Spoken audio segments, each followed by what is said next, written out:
one of the really confusing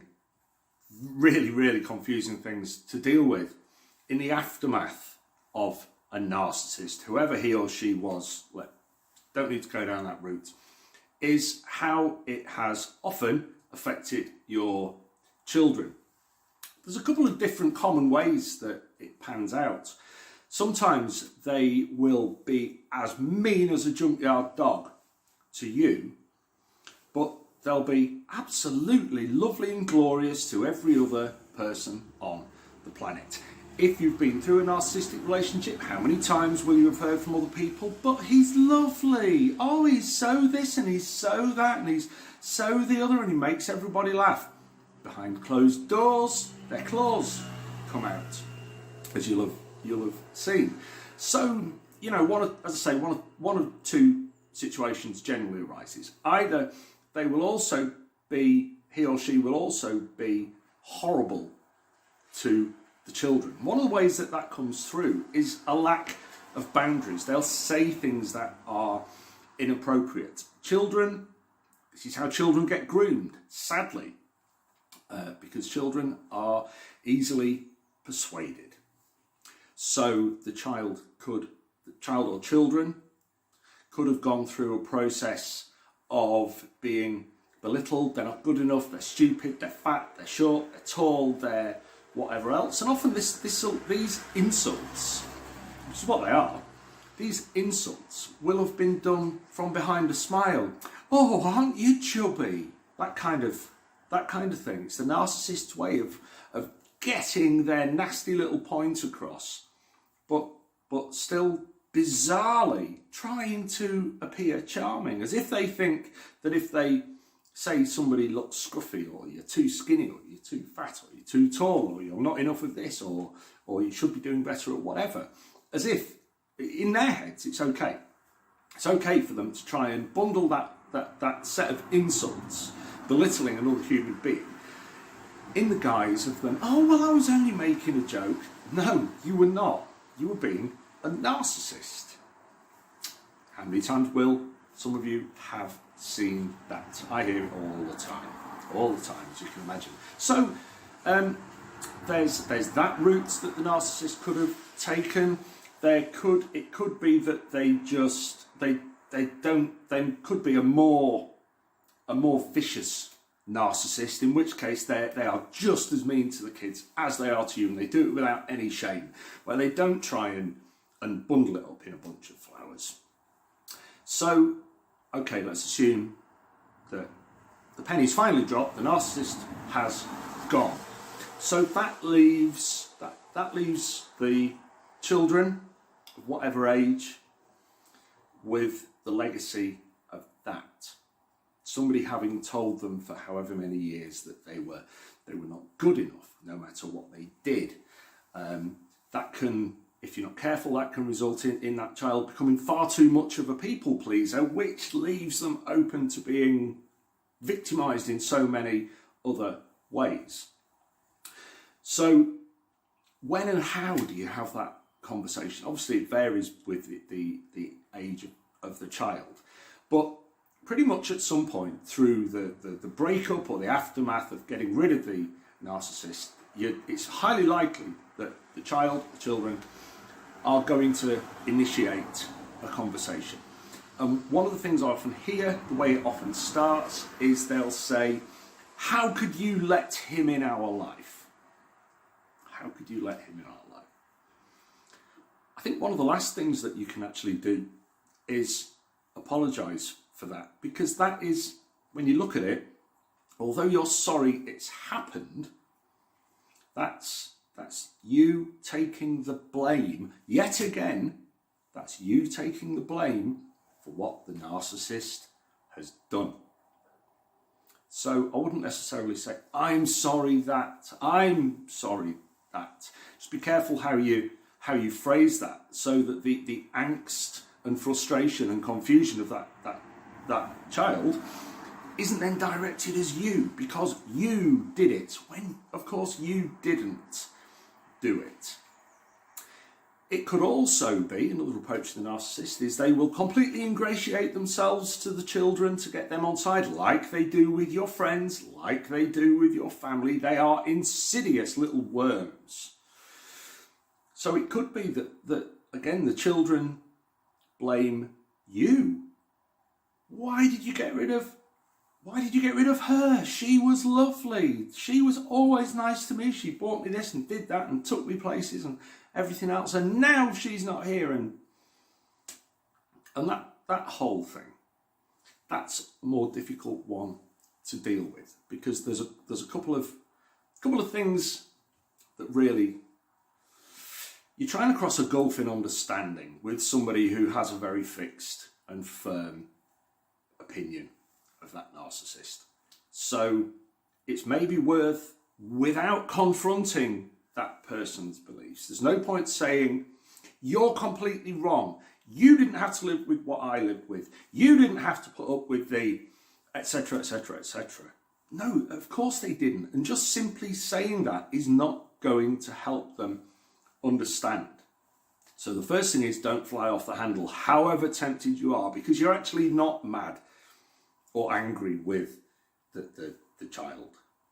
You're mad with the narcissist. Always bear that in mind. That can get you a long way in these negotiations, because that's what they are. They're negotiations.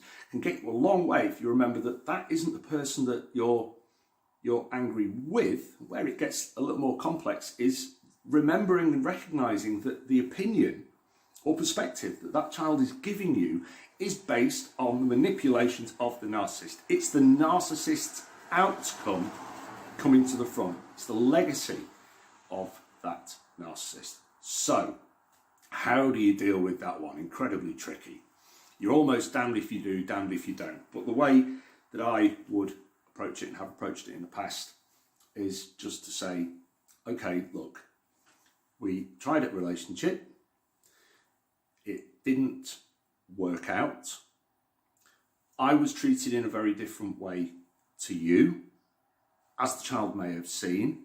Try and create some resonance for something that they can go away and think about, rather than telling them they're wrong. You don't know what I had to live with. You don't know what I had to put up with. You didn't see his bullying, and etc, etc. We know they didn't.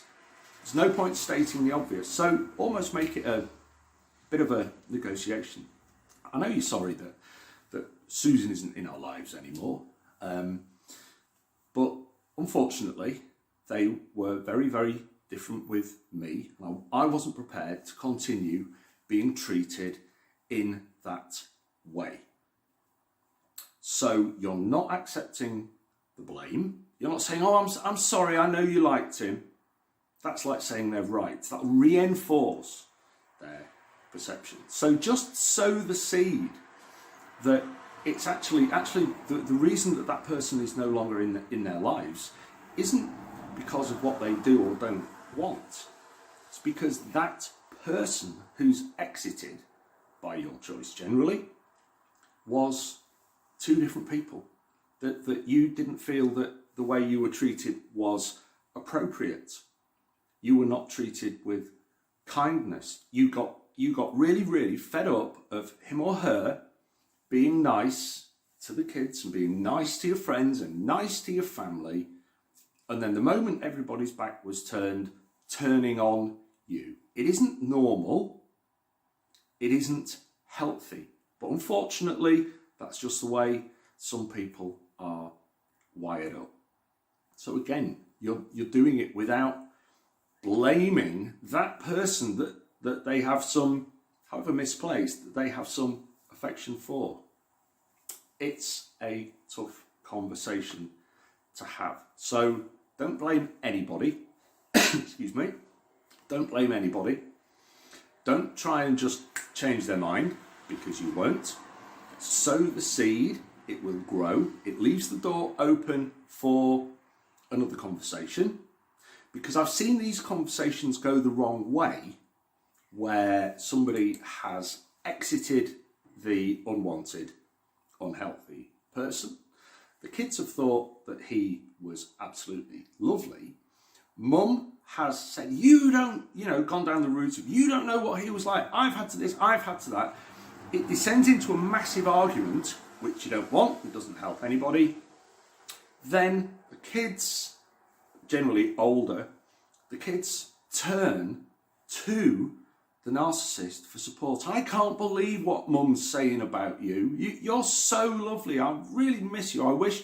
So be careful not to push them toward the narcissist. I've covered an incredible amount of ground here in the last 10 minutes, 26 seconds.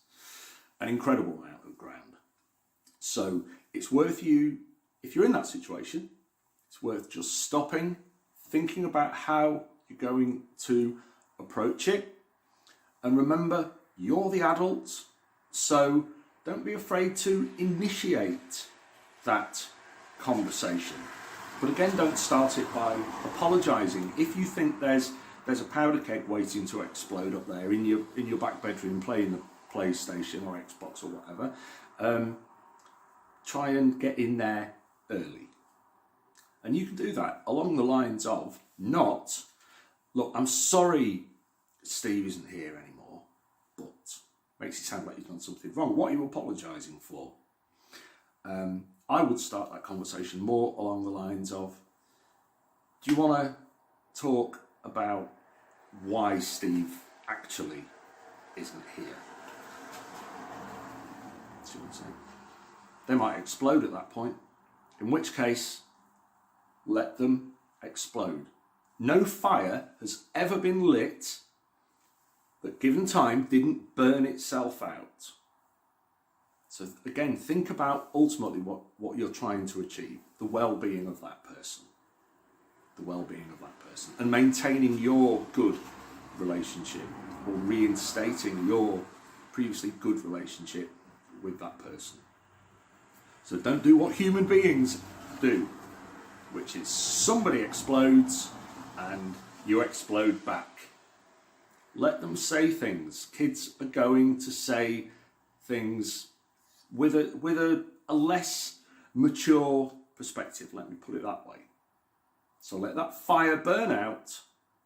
You can always pick that conversation up another time. And rarely the second time round will it become so incendiary as it was the first time. I hope this has helped. Anybody needs to talk. I'm loving some of the messages that I'm getting with people telling me their stories. If you've got a story to tell me. It doesn't go any further, and it helps me to help more people. There you go. Take care.